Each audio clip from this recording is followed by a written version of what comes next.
Good morning, good afternoon, or good evening, depending upon where you live around the world.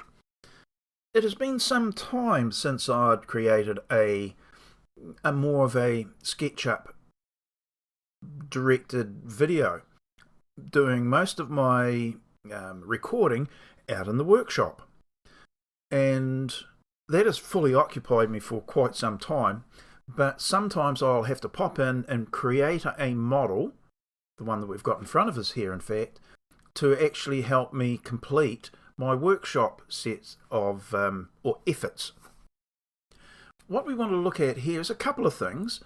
The use of how we can alter and change a base model, and the use of the X-ray facility within SketchUp, something that I for such a long time had dismissed as being, well, kind of nice to have every now and then, but basically useless.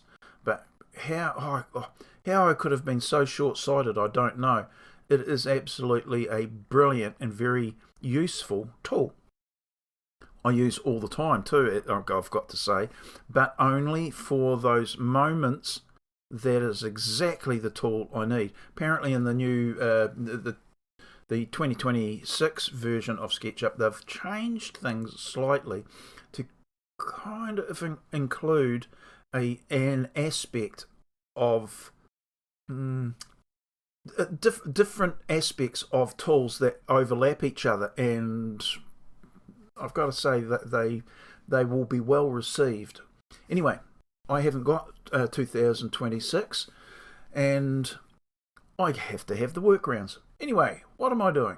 Well, I went into the library, the 3D warehouse library of goodies, and I found a box very similar to this one. Not the same, but close enough that it would suit my purposes. So I downloaded it and proceeded to have a look at it, and I'm thinking, what the heck has this guy done, or person, or guy or girl done? And they've kind of, I don't know, that was some of the parts were all skewed and grouped differently and just odd. And I was thankful that they'd done a lot of the work, because I was able to, with some difficulty, base my model upon what they'd done. So I looked at it and, okay, I can change that, I can improve that, I can group it in particular ways, etc., to allow me to get to where I am.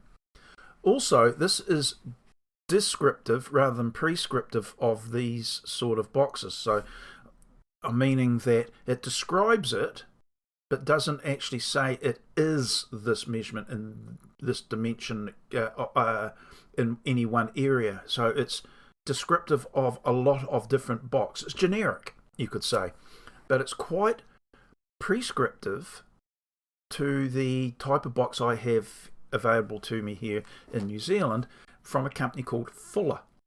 And as such, it's the ones I'm purchasing and using in my workshop. So this is specific to them, to that brand. There's others like Stanley, which is a name well known to most people around the world, and Harbour Freight, which is very much well known to those living in America.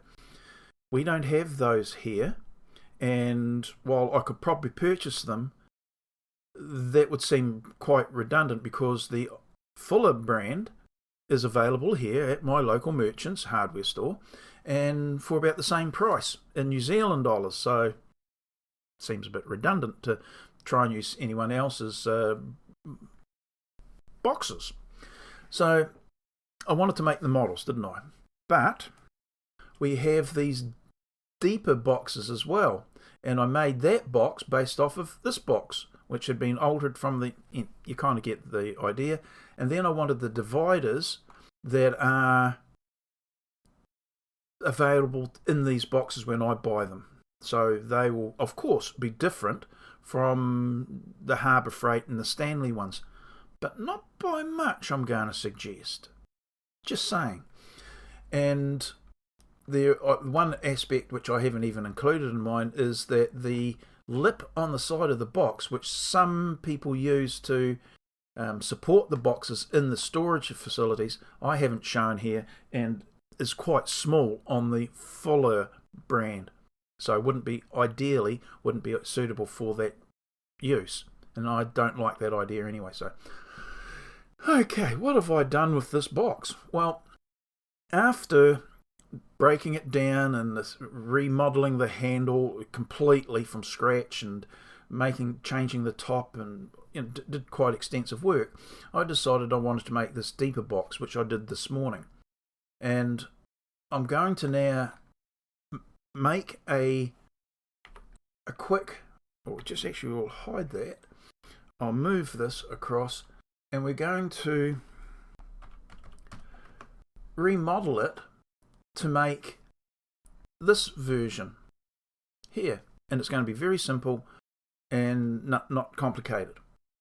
The tops stay the same because they're the same for both models. That's normal for manufacturers. The handle is the same for both of these. That is normal. The clip's the same. The internal dividers aren't the same, but you can adjust those quite easily to make it the size you want. Anyway, so how do I change this to make it this size? And the easiest way is, well, I'm going to suggest, let's say, I might actually explode this, and I'll do it a slightly different way. I'm going to lower the box down so it registers the top surface to top surface. Seems logical. I'm going to explode this and explode it once again because the handle is a separate group, and I'm going to hide that. I can then triple click that, select all the lower surfaces and lines, etc., and lower it down until it matches this existing one, or I give it a specific measurement, which should be 107 millimeters, 107 millimeters there or thereabouts, for the depth of this box. You can do it either way.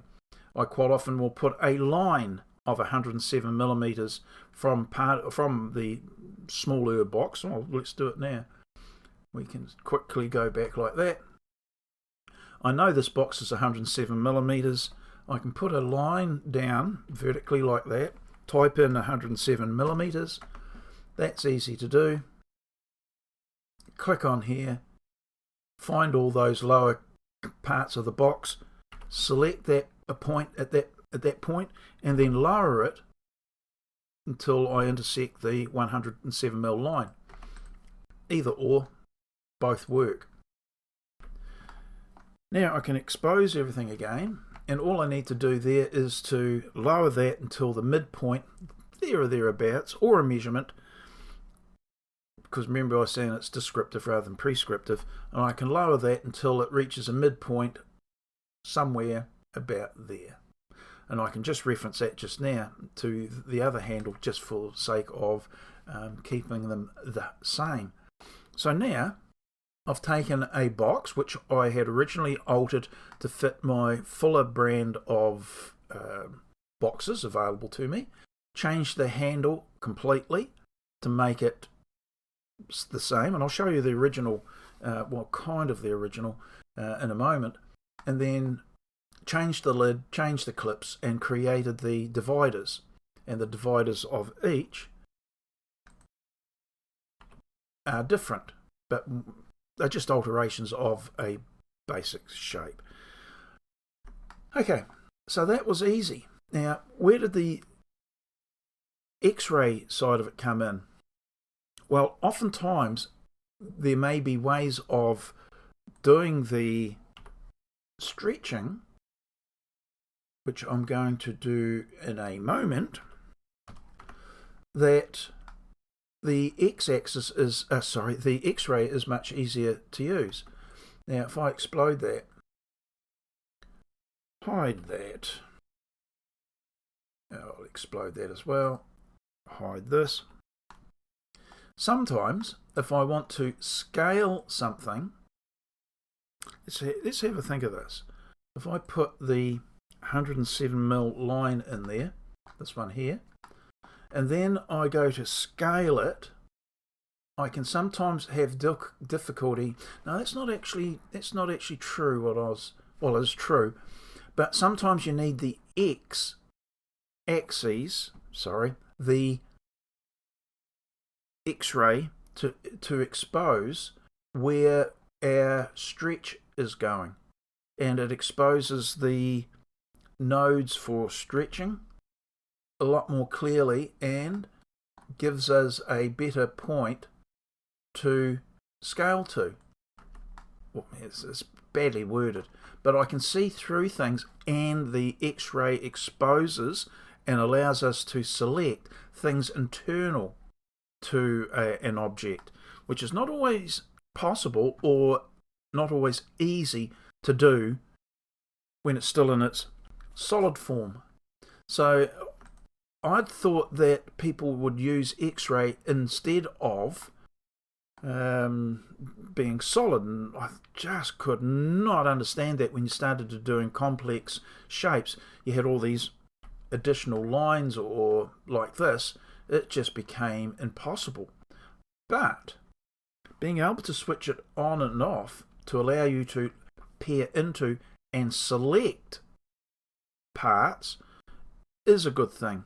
And something, okay, I'm not really wording it. I did an example just earlier, and I wasn't specifically thinking about it for making a video, and I thought, yeah, that's exactly why you want to do it. And it was the that idea that made me want to make this video. Very badly, I've got to say. Nonetheless, it's something that I think that you would be, how would you say, it would benefit you to re-examine the X-ray facility if and when you want to grab something that's otherwise hidden, because it's being an X-ray, it reveals it. You can select it, finish your job, the project, and wonder how you got on without using the X-ray facility before. So, yeah. Anyway, I'll just be back in a moment, so don't go away. Right, I'm back. I've just gone away and grabbed a cup of tea. Right, what am I using these for? Well, the job at hand is to consider the storage job that I've got in front of me, and I wanted to be able to have a descriptive, pretty much prescriptive box that I will be using, and it was how I'm going to orientate them, whether it's going to be like this, which is almost certainly if I'll just zoom in here, whoops, sorry for that, it's almost certainly that it's going to be a version of this, compared to the stacking on edge of the boxes. You get maybe 50% more. If you do it this way, you get 7 boxes in the space compared to 4 if you did them horizontally. So that is why I needed a representative, a fairly accurate model to be able to base these drawings on.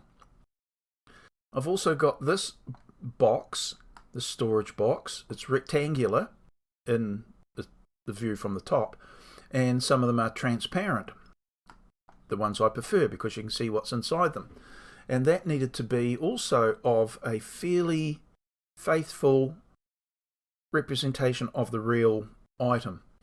There were also these small containers, the ones that generally hook onto a steel plate, with the little ribs on.